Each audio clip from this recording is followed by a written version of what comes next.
A chance. Dream. A big possibility. Optimism. An experiment. Dialogue.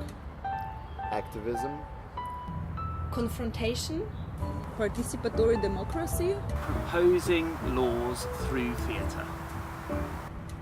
Strategic planning. And and open to changing your strategic plan. History of legislative theatre. Legislative theatre was developed by Brazilian theatre director Augusto Boal. It is one of the branches of the theatre of the oppressed, an umbrella term for all of the techniques of this type of theatre developed over 40 years. Influenced by radical educationalist Paulo Freire, Boal developed the theatre of the oppressed to use theatre as a collaborative, educational and political process. Unlike traditional theatre, the theatre of the oppressed enables the audience to engage with the theatrical action and use theatre as a rehearsal for reality.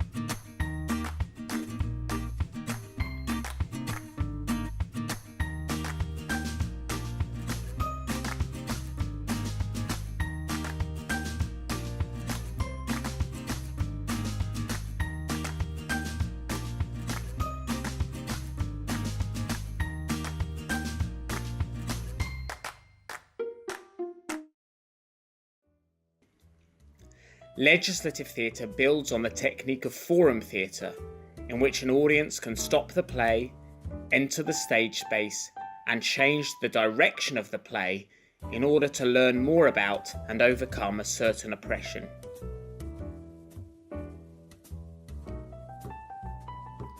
Boal developed the technique of legislative theatre whilst he was vereador, or city councillor, for Rio de Janeiro from 1993 to 1997. The project involved working with many of the diverse and often underrepresented communities in the city to use theatre to propose and vote on new laws, which Boal would then bring to the city chamber. Overall, 13 new laws were passed using this technique. This included a law that all municipal hospitals must have doctors specialising in geriatric diseases and problems. A more recent example is on the 13th of December 2017 in Austria. A law was passed about the participation of disabled people in society, which use a legislative theatre method.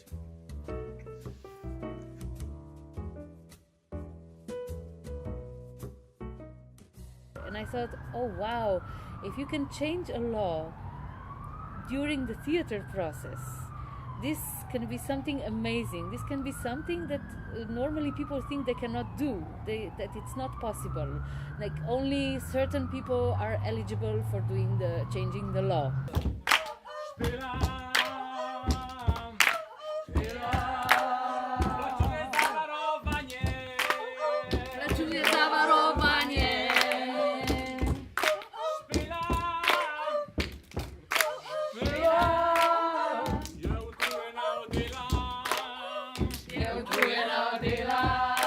That's when me and Barbara, my co-worker, co-joker, were thinking, I mean, this topic of exploitation in the working place and precarious work in general, which is a big issue in Slovenia, is a legislative theatre topic. So why not try and influence also the legislative process on this particular topic with theatre? So I guess motivation is also that this topic is connected to all of us that are doing the performance and legislative theatre project in Slovenia, because we're all precarious workers. So it's also like this combination of personal and political. Moje ime je Iva Bilovna Žirno, sem prekarka.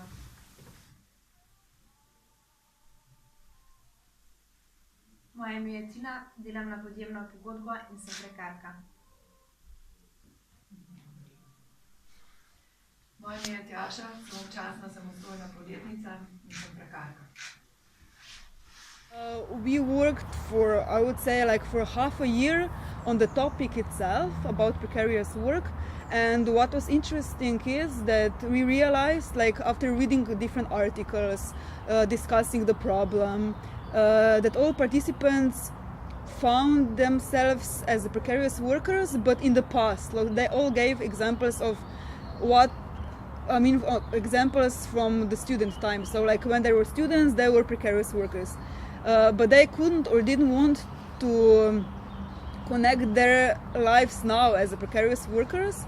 So we were really like struggling with Mietka how to open their eyes that they are oppressed here and now. It was not 5 years ago, but it's here and now. And we really tried different approaches. And at the end, when they realized that, oh shit, I'm also a precarious worker here now and all my workers' rights are not respected, it was like, I would say, a very big aha moment for the whole group and each individuals in the group. Then we could actually start the process of building up the performance. Stara odpoved sem dobila. Ja, ampak kaj nisi bila za nedoločen čas? Vendar to moram, nadložim smutno. Kako tragično, kako zelo krivičen je ta svet do delavcev. Moramo se upreti, vendar, kaj misliš, da ni to edini način?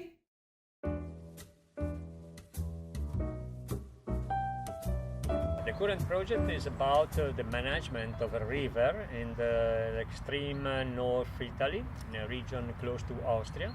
And this river is very long. The valley is more or less 100 kilometers long. In this river, there are different stakeholders that use the river in different ways. So the problem, because we were asked to intervene and make a legislative theatre process, was how to create a regulation that doesn't exist at the moment, in order to preserve the river as much as possible and to make a balance between the different needs from these 4 or 5 groups, stakeholders. And so we started, but the project was approved. There was a call, a regional call, and the administration that applied for the call won with this project. But then there were some bureaucratic difficulties. One was about Brussels, because the regulation from Brussels for funding was in a way and they did the call in another way. So there was a lot of these problems. In some exercise, we manipulate the body of other person to create some imaging, and that's helpful because we use other body, and also the game give us more skills about the contact, the relationship, and that usually we don't use in our daily life. For example, we don't touch other people every day, so it's very important to create a new connection and also to create a different kind of imaging, that it's not just in our mind and it's not just in words, but it's also in bodies. So it's very important for, especially for the legislative theatre, because we can in some way show in a different law, a different proposal of law, concretely with the body of the person.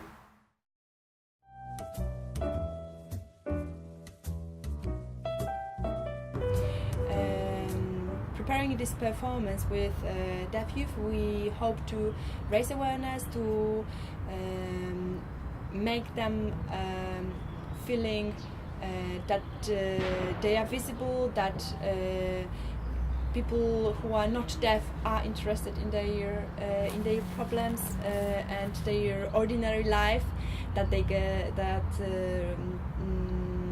that they want to get to know them, and finally that they want to support them. So we decided that we're going to contact a few schools, and one of them responded that they are interested because they are interested very much in theater and that we would love to work with us.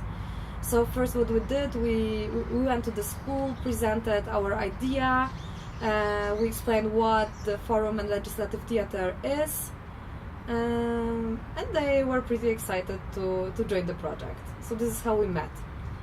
What was very surprising was that they were absolutely shocked and asking us many times, like, if it's like why in fact hearing people would be interested to spend their time fighting for the change of education system of deaf youth.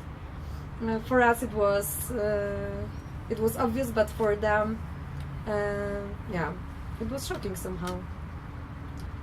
We organized an open evening of storytelling, and we invited both sign language speakers and people who do not use sign language, and we spent one evening listening and telling the stories of education of deaf kids and youth.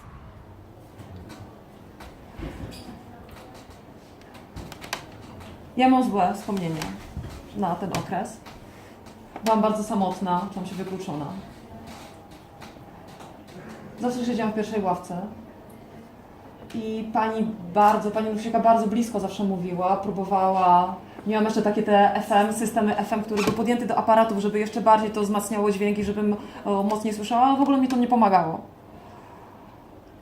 Czasami pani zapominała, odwracała wzrok, mówiła głową do tablicy, więc wtedy ja miałam utrudniony ten przekaz, nie mogłam odczytywać z ruchu ust.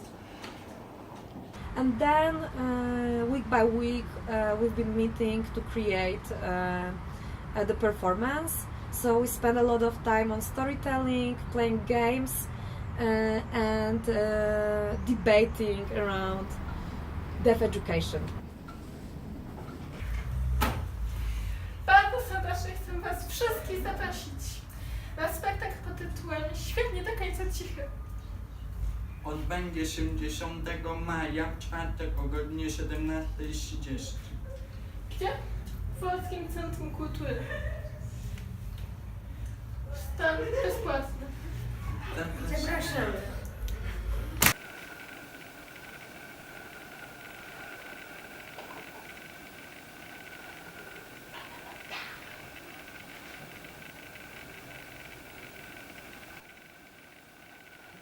Na początku moje pierwsze marzenie było to, by zostać policjantką.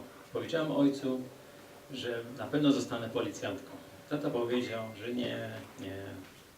niepełnosprawnych nie przyjmują na policji. Dobrze, zrezygnowałam z moich marzeń. Potem chodziłam do szkoły. I tata co piątek mnie zabierał.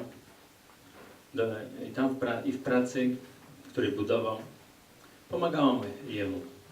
Tata mnie uczył, co to jest to, młotek, te inne rzeczy, narzędzia. Powiedziałam ojcu, będę pracowała na budowie. Tata powiedział, nie, to nie pasuje dla kobiet. No, nie chciałam się poddawać, nie chciałam rezygnować z moich marzeń. Jako mała lubiłam rysować wieżowce, domy. Więc zacząłem rysować i powiedziałem ojcu, w przyszłości zostanę architektem. A tata powiedział, o tak, to pasuje.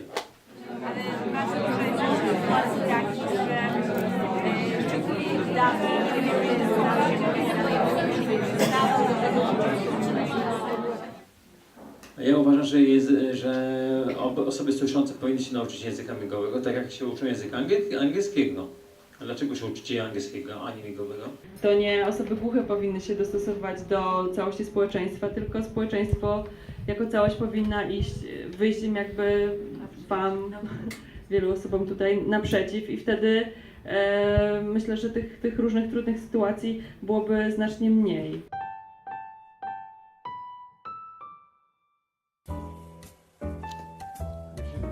Our experience of legislative theatre so far is frustrating, resilience, powerful, hope, exciting, difficult, potential, questioning roles and rules, educational, change, rare, disregarded, unknown, power, strategic, resistance, potential, transformative. And we've decided that we want to look at housing. Well, they've decided they want to look at housing and the state of housing, and most importantly, how precarious housing is for lots of people. So, of course, it's very, very precarious for people that have had addiction problems, which most of them have had and are coming out of prison. But even so, there's a precariousness in housing all the way up to people that have a mortgage and have their own home, because they're often 1 or 2 payments away from that home being repossessed by a bank. So it seems silly to have this kind of real uncertainty around housing. And there's lots of issues and campaigns around it, around rent controls, around the council, more council housing being needed because councils use bed and breakfasts and they use all these dodgy landlords that charge them lots of money and have really substandard accommodation. So we've been doing some work with that group, making images about the housing crisis, most importantly starting to make links with activists and starting to make links with politicians. And then from there, the whole process is actually, there is a method that we follow, which includes the games that we play that are much more than games. They're much more than just warming up. These are games that bring people, out of themselves and give them confidence to discuss and act and be part of something that's quite different. So then we carry on from there. We don't normally use a script. It builds up over time just by doing little different games or different pieces of a story that we want to build, and most of this comes from the people that we're actually doing the piece of theatre with. So everybody has an input and everybody can become involved, and then we run it through. And then we get feedback from each other, so it could be the other groups we get feedback from, it could be, once we've done a performance, we get feedback from that performance, and then we use that to improve on what we're doing. So it can be a rather long process at times, but it's very much worth it. So show me those 3 images again. Show me those 3 images again that you're in. And bring them to life. 3, 2, 1, go. Get out! Get out! Get out! Good, thank you. Okay, so this is our house image. Yes. We're going to move from house into home over 10 seconds. 10, 9, 8, 7, 6, 5, 4, 3, 2, 1, and freeze. To me, I love playing games. Like sometimes I could just play games for a whole session because they take you somewhere different and very unexpected things can come out of games, and the laughter as well. People can sometimes come in very tense and anxious, either about being in the group or because they're bringing something with them. They've had a really difficult day or they're going through something very difficult, and the games can just leave all that at the door. So after playing a few games, everybody's falling about laughing, and then we get into maybe some of the more serious issues, but again we can just fire in a game and it lightens everything up. So they're so important to the process. How does a legislative theatre session work? A piece of forum theatre is presented to an audience. However, beforehand, the joker, which is the name given to the facilitator in the Theatre of the Oppressed, asks the audience, if you had the power to make a law, then what would it be? During the forum theatre session and audience interventions in the play, the audience are asked to write down any ideas for new laws that they think would help to overcome the oppression shown on stage. These are collected up and passed to the metabolic cell. The metabolic cell sit at a table near the stage. It should consist of at least 3 people. 1, an activist who is involved with the issue being presented in the play. 2, a lawmaker who understands how to write legislation. And 3, a lawyer with experience in the issue being presented. During the play and afterwards, it is the duty of the metabolic cell to look at the proposals from the audience and to write down, firstly, any laws that have been suggested that are existing laws, and secondly, 3 or 4 changes to existing laws or new laws that have come from audience proposals. After the play, the metabolic cell come onto the stage, introduce themselves, and firstly present any laws that have been suggested that are existing laws. Secondly, they propose 3 or 4 changes to laws or new laws. Each proposal is debated by the audience and then voted on using coloured card, green to agree, red to disagree, and yellow for undecided. A majority of green cards means that the law has been voted through by the audience.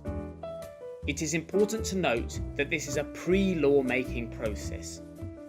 It is now important to find a way to bring these laws to a legislative body in order to make them a reality. This is the big question for those undertaking a legislative theatre project. By theory, there should be 3 members of the metabolic cell. We have 2. Sometimes both of them cannot make it. So sometimes even we have only 1 person for the metabolic cell. But this is the reality. This is what we are working with. We don't live in a perfect world. Stop! Stop! Stop! Halo, ja, pozdravljeni. A jaz lahko govorim s kom iz vodstva, lepo prosim?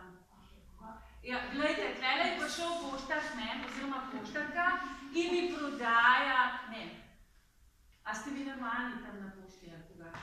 Pa dajte, no, dajte tem ljudem en malo boljš pogoje, pa oni ne smejo tega delati, pa kje vi živite?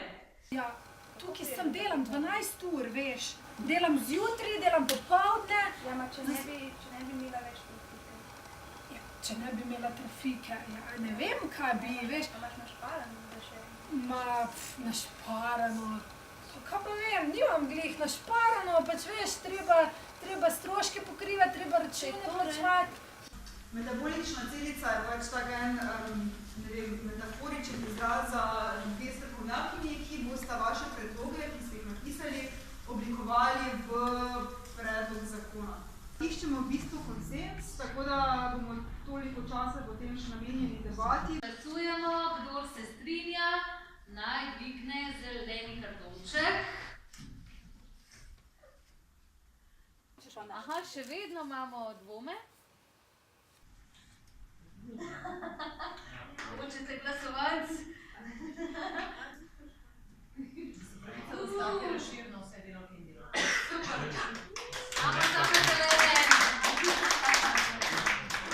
Okay, so when I got to know legislative theatre, I was really thinking that we are going to write laws, but then meeting after meeting, when we were tackling different topics, we were realizing, wow, this law already exists, this one also, but they are not present. They are hidden, or they are just like dead laws. Nobody is really taking them seriously, and this is for me the biggest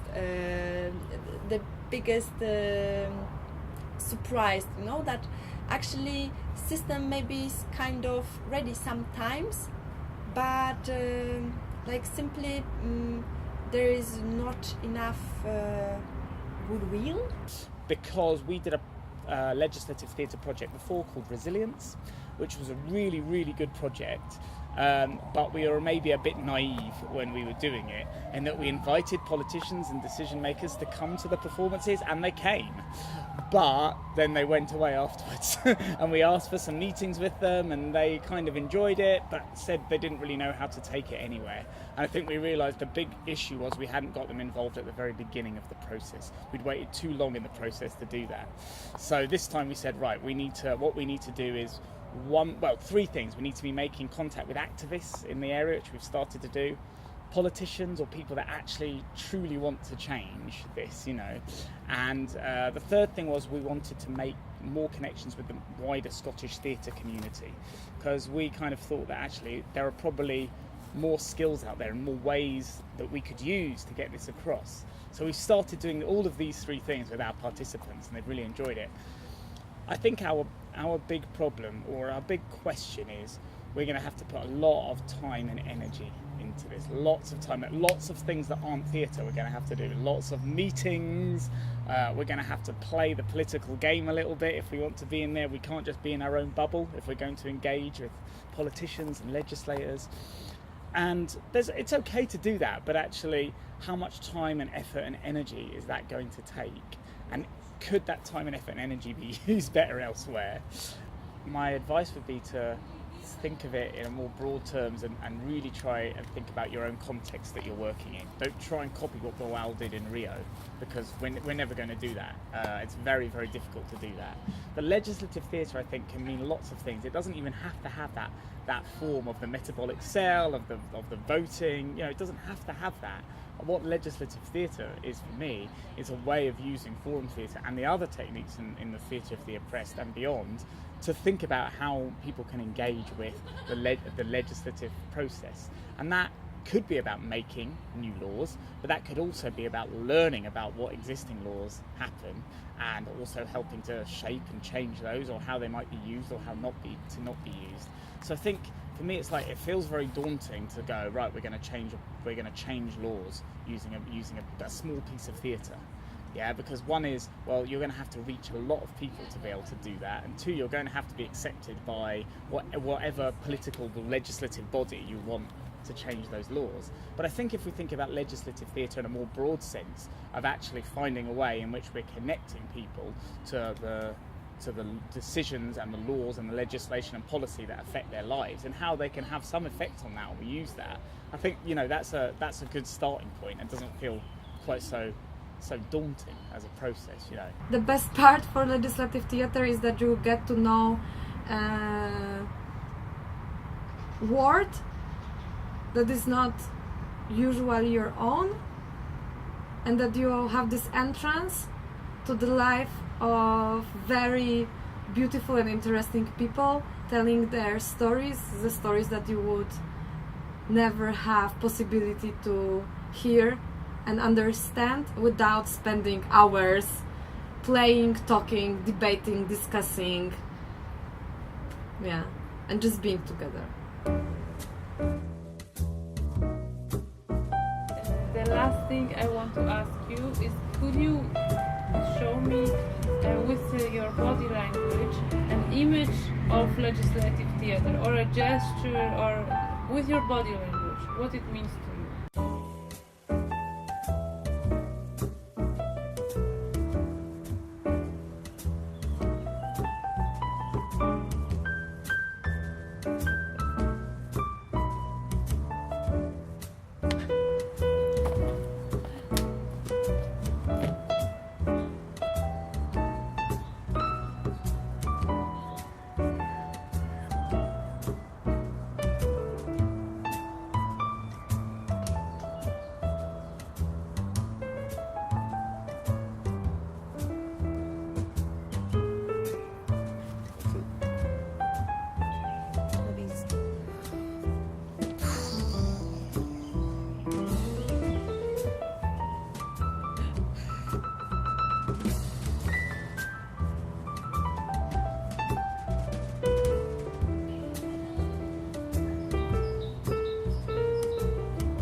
Comes from here. Yes, for me personally, legislative theatre is the way that I want to go forward. Didn't find out about it until later on in life, and now it's here, and it's going to be here for a long time.